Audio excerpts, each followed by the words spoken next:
আজকে নিনজাটার সাথে কি কি হলো এবং বন্ধু কি কি বললো আমার সামনে, চলো তোমাদের ব্যাপারটা প্রথম থেকে বলি।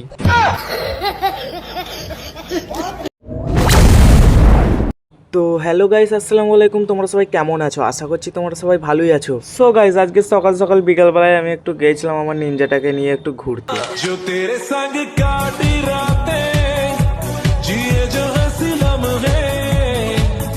তারপরে গাইস আমার নিনজাটাকে একটু সেফটি ভাবে রেখে দিলাম এখানে।